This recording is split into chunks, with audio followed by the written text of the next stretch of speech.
여호수아 10장 1절부터 10절까지 읽겠습니다. 이스라엘 자손의 온 회중이 실로에 모여서 거기 회막을 세웠으니 그 땅이 이미 그들의 앞에 돌아와 복종하였음이나 이스라엘 자손 중에 그 기업의 분배를 얻지 못한 자가 오히려 7지파라. 여호수아가 이스라엘 자손에게 이르되 너희가 너희 열조의 하나님 여호와께서 너희에게 주신 땅을 취하러 가기를 어느 때까지 지체하겠느냐. 너희는 매 지파에 3인씩 선정하라. 내가 그들을 보내리니 그들은 일어나서 그 땅에 두루다니며 그 기업에 상당하게 그려가지고 내게로 돌아올 것이라. 그들이 그 땅을 7부분에 나누되 유다는 남편 자기 경내에 거하고 요셉의 족속은 그 북편 자기 경내에 거한즉 그 남은 땅을 7부분으로 그려서 이곳 내게로 가져올지니 내가 여기서 너희를 위하여 우리 하나님 여호와 앞에서 제비 뽑으리라. 레위 사람은 너희 중에 분깃이 없나니 여호와의 제사장 직분이 그들의 기업이 됨이며 갓과 루벤과 므낫세 반지파는 요단 지판 동편에서 이미 기업을 받았나니 이는 여호와의 종 모세가 그들에게 준 것이니라. 그 사람들이 일어나 떠나니 여호수아가 땅을 그리러 가는 그들에게 명하여 가로되 가서 그 땅으로 두루다니며 그려가지고 내게로 돌아오라. 내가 여기 실로에서 여호와 앞에서 너희를 위하여 제비 뽑으리라. 그 사람들이 가서 그 땅으로 두루다니며 성읍들을 따라서 7부분으로 채게 그리고 실로 진에 돌아와 여호수아에게 나오니 여호수아가 그들을 위하여 실로 여호와 앞에서 제비 뽑고 그가 거기서 이스라엘 자손의 분파대로 땅을 분배하였더라. 이스라엘 온 족속이 회중이 실로에 소집이 되어서 성막을 거기 반영구적으로 세웠습니다. 1절이죠. 그 이유는 언약의 땅이 이스라엘 앞에 정복되었지만 아직 7지파나 기업의 분배를 얻지 못한 데 있습니다. 3절에 와서 여호수아의 이름이 등장하죠. 온 회중을 소집한 사람이 여호수아였을 텐데 1, 2절에 나오질 않습니다. 성막이 세워졌으면 당연히 제사장 레위인이 언급될 만한데 역시 언급되지 않았습니다. 여호수아가 언급하지 않은 이유를 지난 시간에 살폈죠. 이제 살필 본문에서도 그 이유를 헤아릴 수 있을 겁니다. 셋으로 나눠보겠습니다. 3절 여호수아가 이스라엘 자손에게 이르되 너희가 너희의 열조의 하나님 여호와께서 너희에게 주신 땅을 취하려 가기를 어느 때까지 지체하겠느냐. 여호수아가 이스라엘 자손에게 어느 때까지 지체하겠느냐 책망을 합니다. 이 지체한다는 말이 두 번 더 나오는데 한 번은 여호와께서 여호수아와 함께 있겠다 하시고는 내가 그를 떠나지 않겠다. 여기 떠난다라고 번역을 했습니다. 그러니까 다른 한 번이 이 경우가 어울릴 텐데 기본 사람들이 가나안 남부 왕들의 공격을 받고 자기들 돕기를 더디게 맞서서 요청하죠. 이스라엘이 지체하면 기브온은 망합니다. 요컨대 그만큼 그보다도 더 이스라엘이 기업의 땅을 얻는 일은 중요한 겁니다. 그 중요한 일에 이스라엘이 지체하였으니 여호수아가 책망한 겁니다. 여기 눈여겨볼 표현이 이스라엘 자손입니다. 세 지파는 이 일에 지체하지 않았다고 볼 수가 있겠는데 여호수아는 7지파를 따로 불러서 책망하지 않습니다. 지금 온 이스라엘 회중이 실로에 소집되어 회막을 거기 세웠는데 그 일이 기업 얻는 일에 지체한 것과 직접 붙어 있습니다. 유다 지파 그리고 요셉 자손은 기업의 땅을 차지하긴 했지만 거기 역시 부족이 드러났죠. 특별히 요셉 자손이 이스라엘 골짜기를 아직도 차지하지 못한 것 같습니다. 철병거가 두려워서 그 땅을 취하지 못한 거죠. 에브라임과 므낫세 지파도 어느 때까지 지체하겠느냐 하는 책망을 피하지 못할 겁니다. 가장 사람 보기에는 모범적이라 할 만한 유다도 사실 주의 앞에 칭찬받기는 어렵습니다. 언론 봐서 모범적이지만 주께서 보실 때는 크게 다르지 않습니다. 그런 탓에 가령 유다 지파가 다른 지파가 기업 얻는 일에 돕지 않았을는지도 모르겠습니다. 이 사사기 1장의 장면을 유추해 보면은 그런 생각이 듭니다. 여호수아의 책망은 하나님의 집인 구약 교회와 그리스도의 몸인 신약 교회를 생각나게 합니다. 바울은 몸의 한 지체가 고난받으면 모든 지체가 함께 받고 몸의 한 지체가 영광받으면 모든 지체도 즐거워한다 교훈합니다. 바울이 이런 교훈을 고린도 교회에 베풀어서 그 교회만 염두에 둔 건가? 그럴 리 없죠. 에베소서에서는 교회는 만물 안에서 만물을 충만케 하시는 자의 충만이라든지 몸인 교회가 각 마디와 지체를 통하여 연락하고 상합하여 머리이신 주님께 잘한다 교훈한 이 교훈이 서신받은 어느 지역 교회만 해당될 리가 없습니다. 인생이 심히 유한한 탓에 실제로는 자기가 속한 지역 교회나 교회 연합이나 교단 내에 그 생각이나 경험이 국한되기 쉬운 건 사실입니다만, 그러나 그런 상태에 갇혀서는 안 될 것입니다. 교회의 하나된 보편성이 거룩함과 더불어서 중요하다는 것을 놓치지 말 것입니다. 가령 우리가 가까이 있는 한국 교회에 결국은 한국만 아니라 온 세상에 심지어 하늘에 걸쳐 있는 하나의 교회에 속해 있습니다. 가령 한국 교회가 신사삼비를 하였지만 교회적으로 회개하지 않은 그 죄가 우리와 아무 상관없는 그런 것 결코 아닙니다. 우리 교회가 그리스도 교회 바른 자태를 구현하려고 하는 이 헌장 이 전문에 표명된 이 내용이 가까이 있는 신사삼배와 그에 앞선 여러 심각한 죄를 참으로 회개하려고 하는 것이고, 나아가 온 세상을 뒤덮는 교회의 배도에 맞서려 하는 겁니다. 김홍주 목사님께서 특별히 5 교훈을 힘써 가르치신 거 기억나시죠? 복음이란 무엇인가, 신령한 생활, 그리고 은혜의 방도들, 그리고 교회, 하나님 나라, 이 5가지를 힘써 가르치셨는데, 이 요 몇 달 곰곰이 생각해 볼 때, 그게 신사참배를 회개하지 않은 한국교회, 신사참배만 있는 게 아니고 그 앞에 1930년대에는 새예수교 운동이라고 하는 그 성신론의 심각한 왜곡이 일어나잖아요. 그때 지금 한국에 떠들썩한 이단들의 그 조상격 되는 운동 사람들이 거기 등장을 하는데, 그거 그리고 앞서 1907년에 대붕운동과 선교사들이 전한 복음, 뭐 이런 것들, 그리고 신사삼배 죄가 저질러졌을 때에 그 결과로 특별히 해방 후에는 에큐메니칼 운동, 뭐 이런 것들, 그리고 이어지는 이 도시화와 산업화, 뭐 이런 역사가 쭉 있는데, 이 5가지 교훈이 이 그 역사에 대한 반성과 그리고 미래로 향한 발걸음을 제시하는 가르침이 아닌가 하는 생각을 해봤습니다. 우리 교회가 그런 교회입니다. 김홍재 목사님이 신사삼배를 회개합시다 뭐 이런 말 공개적으로 하신 적이 없지만은, 그러나 그런 가르침들을 통해서 한국 교회의 심각한 죄를 회개라고 하는 것은 잘못했습니다 하고 끝나는 게 아니잖아요. 무엇이 잘못이고 그 잘못을 어떻게 바로 잡을 건가 하는 그 태도가 동반되어야 되는 거 아니겠습니까? 그런 걸 느껴요. 참 훌륭한 교훈이고, 우리가 수십 년 동안 그런 이 교훈을 받아왔다는 것을 결코 작은 일로 생각해서는 안 되겠다. 요 몇 달 생각해 봤습니다. 장차 적그리스도가 출현할 때 2-3 사람이 주의 이름으로 모일 수밖에 없는 그런 때에 합심하여 주의 이름을 부르는 거기서 2 사람이라도 거기서 주께서 배도의 물결에 한몫 떠내려가는 주님의 외를 건지시고 건져내신 소수를 통해서 그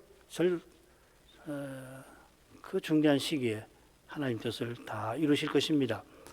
지금 이 순간에도 세상 곳곳에서 이 죄와 죽음의 현실에서, 특별히 이 배도의 현실에서 고난받는 많은 교회와 신자의 고난이 있어서 이 세상에 여전히 주님의 교회가 세워지고 약속하신 영광이 이루어져 가게 하시는 것입니다.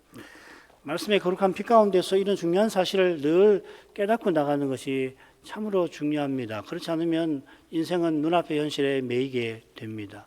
현실에 매이면 중요한 것을 이미 놓치는 겁니다. 육의 몸의 문제를 육신적 태도로 해결하는데 떨어지기 너무 쉽습니다. 그러면 배도의 물결에 이미 타올라 휩쓸려 가고 있는 것일 겁니다. 그러면 교회에 문제 생길 때 남탓만 하고 결국 자기 원하는 것에 마음 뺏기기 십상입니다. 자기가 하고 싶은 걸 하는 거죠. 사사기 때 현실이 생각나지 않습니까? 여호수아가 이스라엘 자손에게 책망한 사실에서 주님의 교회의 신비가 비칩니다. 이 교훈이 너희 열조의 하나님 여호와께서 주신 땅이라는 표현에도 배어 있습니다. 열조는 아브라함, 이삭, 야곱이죠.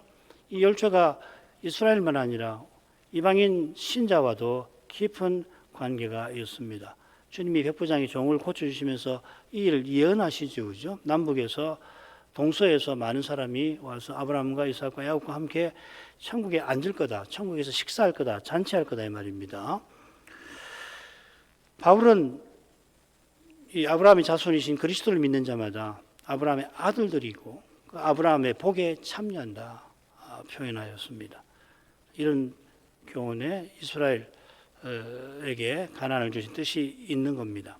그 뜻이 이제 예배소서 같은 데서는 기업 개념으로 우리에게 그 뜻이 기업이라는 표현을 통해서 우리에게서 어떻게 성취되어 갈 것인가를 교훈하고 있는 거죠. 하나의 가족.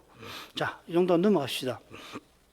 너희는 매 지파에 3인씩 선정하라. 내가 그들을 보내리니 그들은 일어나서 그 땅에 두루다니며 그 기업에 상당하게 거려가지고 내게로 돌아올 것이라. 그들이 그 땅을 7부분에 나누되 유다는 남편 자기 경내에 거하고 요셉의 족속은 그 북편 자기 경내에 거한 그 남은 땅을 7부분으로 거려서 이곳 내게로 가져올지니라. 이 4절 6절 이 보면은 그 동사들이 아주 절묘하게 배치되어 있다는 걸 알 수 있습니다. 한가운데 유다와 요셉 이야기가 있다. 뭐 이런 이야기 전에 말씀드렸죠. 여호수아는 지파마다 3사람씩 보내어 사명을 행하게 하겠다 하였습니다. 다 기억나실 텐데 매 지파라고 했으니까 이 기업 분배 받은 5지파 그러니까 동편 요단 동편의 2지파 반 그리고 요단 서편에 역시 2지파 반 가지파 므낫세 반지파가 반반이니까 5이잖아요. 그래서 결국 36사람이라고 보는 것이 좋습니다. 요건 왜 그러면 3사람씩 보내라고 했나? 그 증인이 되도록 그렇게 한 거죠, 그죠? 기업의 땅을 나누는 일이니까 객관적으로 그 일을 증거하도록 3사람씩 세운 것 같습니다. 마지막 문장. 기업을 받은 3지파도 함께 하도록 해서 이 기업 분배가 각 지파 각 가족의 이 개인적 문제가 아니라 전체 이스라엘의 사명을 함께 이루는 그 사실이 드러나도록 한 것입니다. 자, 그런 점에서 여호수아가 내가 그들을 보내겠다 한 뜻이겠습니다. 여기서 내가 보내리라, 내게 돌아오라.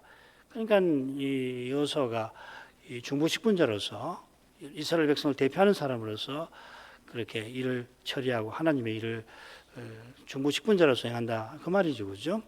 자, 그다음 문장으로 각 지파를 대표하는 3사람은 일어나서 즉 여호수아의 지시를 받듭니다. 그들은 그 땅에 두루 다니며 그 기업에 상당하게 거리는 일을 수행합니다. 6절에도 나오죠. 그 남은 땅을 7부분으로 거렸어. 그 땅은 뭐 요단 서편 땅이고요. 그 남은 땅은 유다와 요셉 자손이 차지한 경계를 제외한 겁니다. 그래 이제 유다 지파는 남쪽이고 그 다음에 이제 요셉 자손은 이제 북편 기업을 얻었으니까 그 사이하고 그 위, 그 다음에 남편 유다 땅 가운데 시몬이 얻게 되는 거죠, 그죠? 그걸 이제 모든 지파의 대표들이 함께 그 일을 행하게 했다 하는 겁니다. 그 다음으로 가죠. 내가 여기서 너희를 위하여 우리 하나님 여호와 앞에서 제비 뽑으리라. 여호수아는 대표들이 가져온 자료에 근거해서 내가 제비 뽑으리라 합니다. 이건 여호와께서 여호수아, 엘르아살 족장들에게 내리신 지시를 따르는 거죠. 우리 하나님 여호와 앞에서 뽑으리라 한 데서도 확인이 됩니다.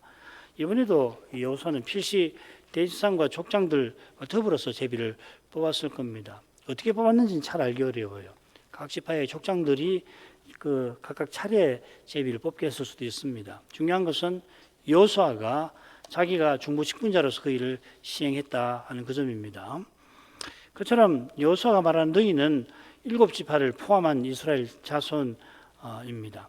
일곱 지파가 기업 분배를 받지 못한 상황이니까 여기 너희만 아니라 가나안을 두루 행하며 기업에 상당한 하게 거린 책임자들도 일곱 지파의 대표들이구나 이렇게 생각하는 사람이 많고 주석가들도 많습니다만 여호수아가 여기서라고 말한 것처럼 실로에 지금 일곱 지파만 아니라 12지파가 다 모여 있는 겁니다. 요단 그 동편에 있는 그 가족들이 있는 그 두 지파 반도 대표자가 여기 소환되어 있고요. 그리고 그 두 지파 반의 군대가 지금 요단 이 서편에 아직 있잖아요, 그죠? 그러니까 그렇게 이해하는 것이 좋을 겁니다. 자, 그런 상태에서 제사장과 레위인이 회막을 세웠죠. 그러니까 이제 7절과 연결이 되니까 7절로 가죠. 레위 사람은 너희 중에 분깃이 없나니 여호와의 제사장 직분이 그들의 기업이 됨이며 갓과 르벤과 므낫세 반지파는 요단 저편 동편에서 이미 기업을 받았나니 이는 여호와의 종 모세가 그들에게 준 것이니라. 이 7절은 왜냐하면 이러이러하기 때문이다 하는 표현으로 시작됩니다. 그러니까 여호수아가 일곱 지파를 위하여 제비 뽑는 이유가 뭔가를 7절에서 언급하는 거죠, 그죠?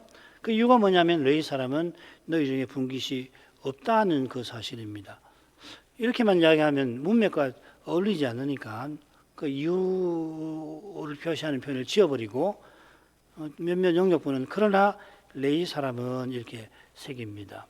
한글 개혁도 비슷합니다.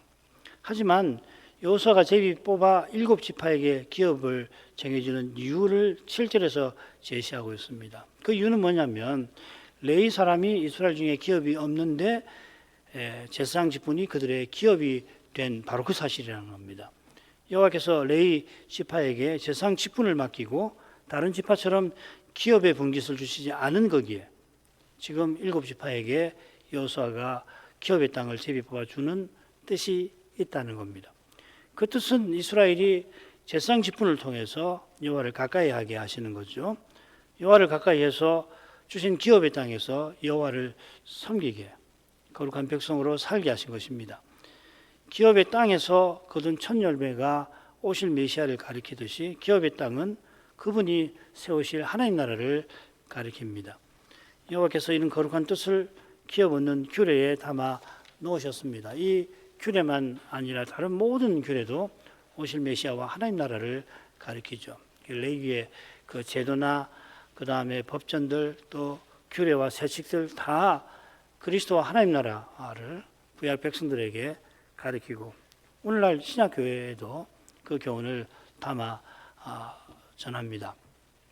이 거룩한 빛을 받고 깨닫는 길이 단연 제사장 직분을 통해서 여호와를 가까이 하는 예배에서 열리는 거죠. 신약 예배에서 메시아가 아버지를 선포하고 찬송하시니까 교회와 신자가 그분의 영광을 뵙고 그 영광을 뵙는다는 것은 그분이 계셔서 자기를 드러내시니까 드러내시는 그분을 성신의 가마로 깨닫고서 이 말이죠. 그래서 주께서 비추시는 그 빛을 받아가지고 그 주님의 몸과 지체답게 서나가는 것이죠. 메시아께서 부활 후에 그렇게 사역하겠다고 소원하셨습니다. 이를 위해서 하나님께서 이 메시아를 십자가로 온전케 하셨죠. 이 히브리서 선지자는 메시아를 우리 구원의 주라고 부르는데 이 주라고 할 때는 예수님이 먼저 나가신 영광에 우리를 이끄신다 하는 뜻이죠. 어떻게 이끄시나 그 방도가 뭔가 단연 예배고 이끄시는 방법이 무엇보다 우리를 위한 간구입니다. 간구하시는 대제사장은 멜기세덱 반차를 좇은 왕이잖아요. 왕이면서 대제사장인 그 멜기세덱 반차를 좇은 분이라 받으신 왕권으로 부활 후에 받으신 모든 권세로서 아버지 약속을 위해서 그 지시를 받으십니다. 그게 히브리서 10장 13절의 내용입니다. 이런 거룩하고 심오한 뜻이 레위 지파에게 제사장 직분을 기업으로 주신 데서 환히 드러나는 겁니다. 레위 지파가 이 직분을 잘 감당하도록 다른 지파에게 기업의 땅을 주셨죠. 다른 지파들이 기업 일구는 데서 그래서 거둔 추수를 통해서 매년 두 번의 11조를 들여서 제사장 나라의 사명에 감당하게 하였습니다. 첫째 11조는 거제로 레인에게 드리는 겁니다. 레인은 온 백성이 드린 11조를 여호와께 돌려받고 돌려받은 그 11조에서 다시 11조를 제사장 가문에게 돌리죠. 그래서 이 규례를 제대로 시행하면 기업이 없는 레인이나 제사장이 생업에 매이지 않고 여호와 섬기는 직분에 전념할 수가 있게 됩니다. 둘째 11조는 매년 3번 이 절기에 하나님 앞에 나아가는데 쓰게 하신 거죠. 그러니까 이 둘째 11조도 하나님을 가까이 하는데 쓰게 하신 겁니다. 물론 이제 이 11조를 가지고서 화목제를 드려서 음식을 돌려받으면 함께 나눠 먹을 때에 이 거룩한 교제를 나누도록 하신 거죠. 이 초막절이 그런 점이 참 중요합니다. 초막절 절기에 함께 지내면서 영원한 나라를 함께 소망하게 하셨습니다. 지금 이스라엘 7지파가 땅을 제대로 얻지 못한 상태인데 여호수아 사후에도 사정은 나아지지 않습니다. 그때는 여러 지파가 오히려 선주민에게 눌려가지고 기업의 땅에서 쫓겨나서 불 같은 데서 또 산속에서 삽니다. 그러니까 11조 제도가 사실상 심각한 타격을 입죠. 이게 이제 사사기 17장, 18장의 배경이 됩니다. 모세의 손자 요나단이라는 사람이 결국 호지책으로 율법의 규정을 이용해서 무슨 일을 하냐면 미가 개인의 이 제사장 나가서 단 지파 그 개 지파의 제사장 노릇을 하는 거잖아요. 이런 일이 이 사사 시대 초기에 일어났습니다. 그러니까 이 거룩한 제사장 나라로서의 사명을 행할 수 있는 이 제도 자체가 와해되어 버린 상태거든요. 이런 상태니까 이 사사 말기로 가버리면 엘리 이 두 아들 홈리와 비나스는 입에 담을 수 없는 그런 죄를 제사와 성막 제도와 관련해서 짓지 않나요? 이게 붙어 있는 거죠. 이 사사기를 보는 이 중요한 시각입니다.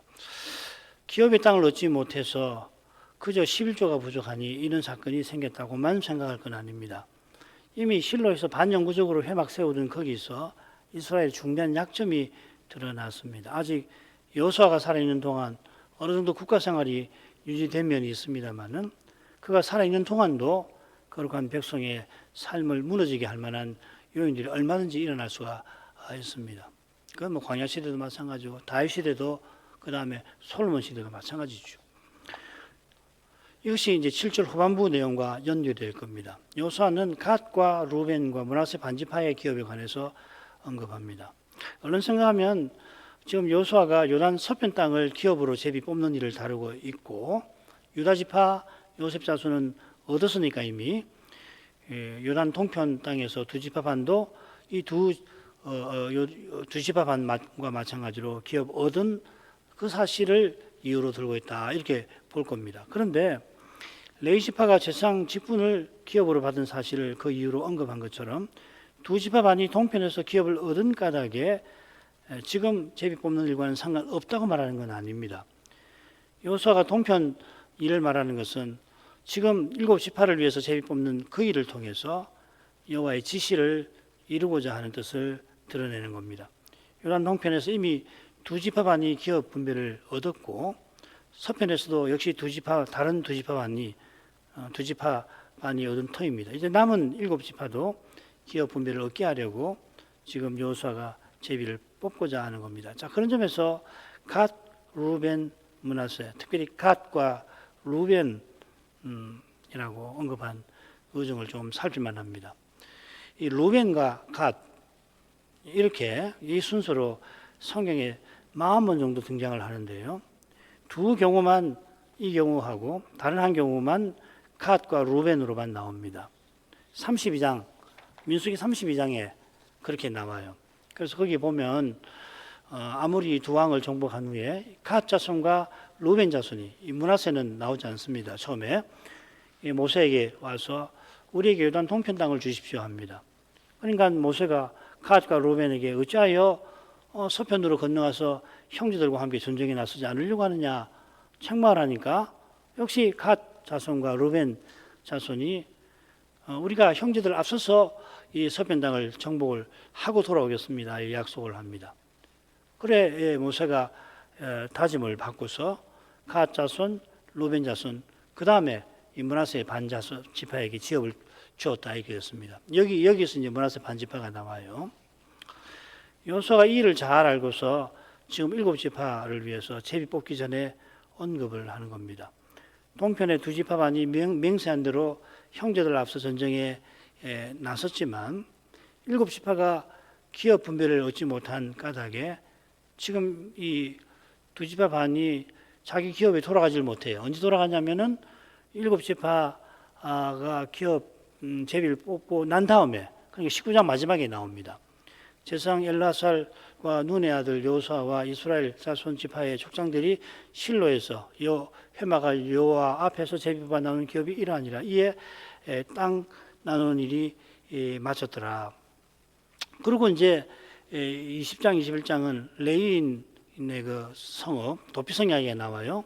그리고 22장 9절에 보면 루벤 자손과 갓 자손과 므낫세 반지파가 가나안 땅 실로에서 이스라엘 자손을 떠나 여호와께서 모세로 명하신 대로 얻은 땅 그 소유지 길앗으로 가니라 이렇게 되어 있습니다. 그리고 그들이 기업으로 떠나는데 여호수아는 이들도 실로 회막에서 이루어지는 제사장 직무를 지지하게 하려 하는 것이요. 아닌 게 아니라 이들이 자기 기업으로 가자마자 사달이 생기죠, 그죠? 이게 이제 아주 중요한 사건이 됩니다. 요단강에 단을 쌓아놓아가지고서 저 사람들이 요단 동편 2지파 반이 이 실로 성막과 절연에서 자기들 독자적으로 단을 세워서 제사를 드리려고 하는가 해가지고 큰 사달이 벌어지죠, 그죠? 전쟁이 날 뻔하지 않습니까? 이런 걸 여호수아는 다 염두에 두고서 이 글을 쓰는 거거든요. 그러니까 이 성경 읽을 때 얼마나 꼼꼼하게 읽어야 될지 모릅니다. 저는 이 부분을 읽을 때 그걸 느꼈어요. 왜 갓이라고 하는가? 항상 루벤 갓이거든요. 근데 갓과 루벤이라고 언급한 데가 딱 2군데 있어요. 이런 것들 잘 살펴보면은 성경은 정말 참 신비하다. 별 것이 참 무궁무진하다는 걸 느낍니다. 자, 18장 8절로 가죠. 그 사람들이 일어나 떠나니 여호수아가 땅을 거리로 가는 그들에게 명하여 가로되 가서 그 땅으로 두루 다니며 그래 가지고 내게로 돌아오라. 내가 여기 실로에서 여호와 앞에서 너희를 위하여 제비 뽑으리라. 이 뭐 특별히 그 언급할 내용은 없을 것 같습니다. 넘어가죠. 9절 10절 그 사람들이 가서 그 땅으로 두루 다니며 성읍들을 따라서 7부분으로 체계 그리고 실로 진에 돌아와 여호수아에게 나오니 여호수아가 그들을 위하여 실로 여호와 앞에서 제비 뽑고 그가 거기서 이스라엘 자손의 분파대로 땅을 분배하였더라. 그 사람들이 여호수아의 지시를 받아가지고 7지파를 위한 땅을 체계 그려서 여호수아에게 가져옵니다. 여호수아는 실로 진에 돌아왔다고 기록을 합니다. 지금까지는 길갈이 거룩한 전쟁의 본부였는데 이제 중대한 변화가 생긴 거죠. 그죠? 이스라엘이 거룩한 전쟁을 나설 때 실로에서 출발할 겁니다. 아울러 7지파가 이제 거룩한 전쟁에 나서야 할 것을 여호수아가 암시하는 것이기도 하겠죠. 여호수아가 약속대로 실로에서 여호와 앞에 제비 뽑습니다. 분파대로. 이 분파라고 하는 낱말이 여호수아서에 2번 더 나왔습니다. 거기는 구별이라고 그렇게 되어 있습니다. 이게 이제 소명, 직분, 소명과 관련된 표현이라고 말씀드렸죠, 그죠? 여호와께서 각 지파의 소명에 맞게 제비 뽑아 땅을 주셨다 하는 거죠. 여호수아가 실질적으로 7지파를 위해서 제비를 뽑지만은 그 의미는 이스라엘 지파들이 함께 사명을 이루게 하는데 있다 하는 것을 이런 표현에서 읽어낼 수가 있겠습니다. 이만큼 하죠. 여호수아가 7지파를 위해서 제비 뽑아서 기업 분배를 얻게 하였습니다. 이 일을 행하면서 여호수아는 자기가 어떤 심정으로 7지파를 책망하고 격려하는지를 드러냅니다. 그는 여호와께서 이스라엘과 언약 맺으신 그 거룩한 뜻을 이제 받들고자 합니다. 그 뜻은 제사장 나라와 거룩한 백성 사명을 이루게 하는 데 있죠. 그 뜻이 얼마나 거룩하고 신비한지 여호수아가 간절히 바라던 메시아께서 이 세상에 오셔서 십자가 부활로 많이 드러내셨습니다.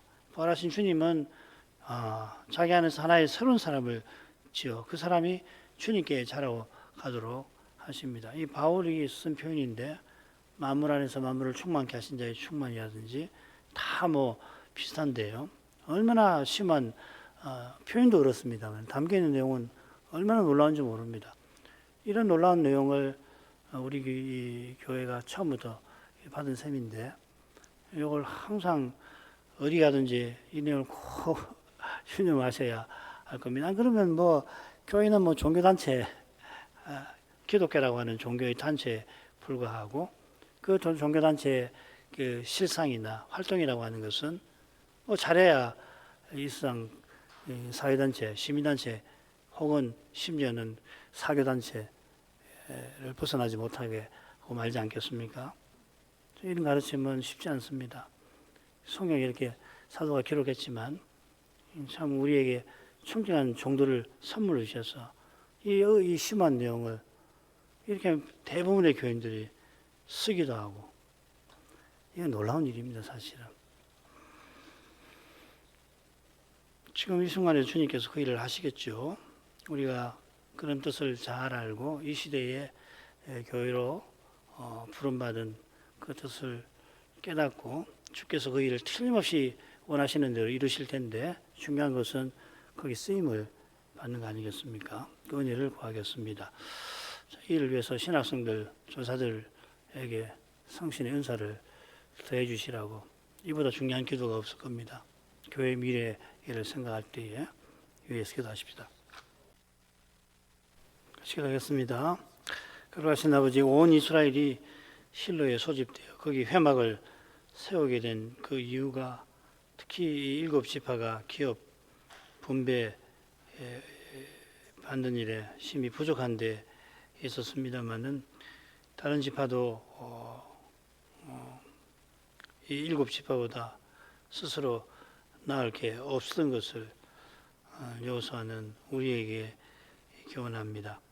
틀림없이 여호수아와 갈렙, 온니엘과 그의 아내 그리고 필시 라합과 같은 믿음의 인물들이 여호와께 귀히 쓰임을 받았을 것입니다만은 바로 그 진리가 역설적이지만은 순종치 아니하는 지파들을 통하여 우리에게 많이 드러납니다.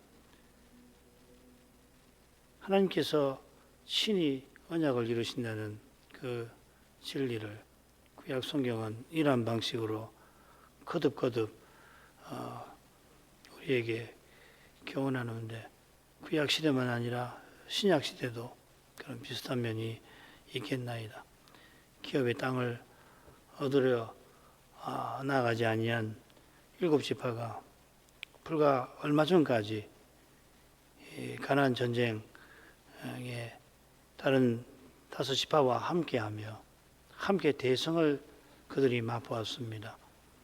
가나안 전쟁에서 이스라엘이 승리 거둔 비결이 사람에게 있지 않고 여호와께 있음을 확인합니다. 하나님께서 전심으로 주를 의지하는 그런 이들을 쓰셔서 그런 승리를 친히 거두신 것입니다. 그러므로 일곱 지파가 기업의 땅을 차지하지 못한 것은 마찬가지로 사람 보기에 가장 모범적인 유다까지도 예루살렘을 정복하지 못한 것은 그저 가나안 족속이 강해서가 아니라 이스라엘이 전능하신 하나님을 온전히 순종하지 못한 데 있나이다. 여호수아가 세상을 떠난 후에 이스라엘이 여호수아 생전보다 훨씬 열악해져서 그 기업 얻는 일에 심지어 많은 지파가 자기 땅에서 옥토에서 쫓겨나 굴과 산속에 숨어 사는 일까지 있게 되었습니다. 그 결과로 그처럼 모세의 손자나 요나단이라는 사람이 호구지책을 위해서 일곱의 규례를 핑계 삼아 주께서 두신 그 성을 떠나 한 일은 미가 개인의 단지파 개 지파의 세상 노릇하는 결국 우상 숭배하는 지경에 떨어지고 말았습니다. 하나님을 가까이 하는 일에 얼마나 심각한 일이 벌어졌는지를 이러한 사건으로 보여주신 것처럼 마찬가지로 하나님을 섬기는 거룩한 백성의 사명은 베냐민 지파가 사라질 그 위기의 현실에 그 일도 결국은 레이 이 사람의 그 비신앙적인 삶과 붙어 있는데 그런 현실에서 크게 자초되고 거룩한 백성의 사명조차도 이룰 가망이 없어지게 되고 말았습니다. 여호와께서 왕이신데 더욱이 만왕의 왕이신데 그때 사람들은 왕이 없다 하며 자기 소견대로 행하였습니다. 이 사사시대가 결국 어떻게 막을 내리는지 성경에서 배웁니다. 하나님께서 한나의 기도를 듣지 아니하셨다면 보아스와 룻과 같이 이 믿음 있는 인물들을 일으키시고 그들을 통해서 다윗이 세상에 나와서 왕위에 오르게 아니하셨다면 이스라엘은 블레셋에게 대표해서 언약궤에 빼앗기고 실로 성막이 초토화되는 것으로 끝나지 않고 아예 이스라엘의 등불이 완전히 꺼지고 말았을 줄 압니다. 모처럼 하나님께서 태초에 하신 약속을 지키시려고 자기 백성이 불신앙에도 불구하고 그러나 처음부터 계속 말씀의 빛을 비추시며 그 빛을 보게 하셔서 마침내 여호와의 종으로 이 세상에 친히 내려오시고 십자가 부활로 하나님의 약속을 이루어 주셨습니다. 이 놀라운 진리를 말씀에서 계속해서 철저히 깨달아 날마다 자기를 부인하고 그리스도를 오직 전심으로 믿고 바라게 해주시옵소서. 그리하여 이 두려운 시대에 두려운 줄도 모르고 수많은 사람들이 살아가는 신자들마저도 결코 두렵다고 생각하지 않으냐는 이런 때에 거룩한 교회로서 주님 몸과 지체다없게 쓰임받기를 간절히 바라고 바랍니다. 시대가 아무리 어둡고 교회 앞에 놓인 현실이 너무도 열악하지만 그 사람 눈에는 교회가 갈 길이 도저히 보이지 않을 만큼 현실은 말씀과 심히 어긋나 보이지만은 주님께서 인자로 세상 끝에 오셔서 찾고자 하시는 그러한 믿음이 있다면은 우리 주님께서 그 믿음을 보시고 주님의 교회가 영광의 목표에 꼭 이르도록 해주실 줄 믿나이다. 자비하신 아버지, 원수의 미혹은 더욱 극심해져 가겠사오니 말씀의 거룩한 빛, 그 순전한 빛이 이 시대의 주님의 교회들과 신자들에게 얼마나 절실하겠습니까?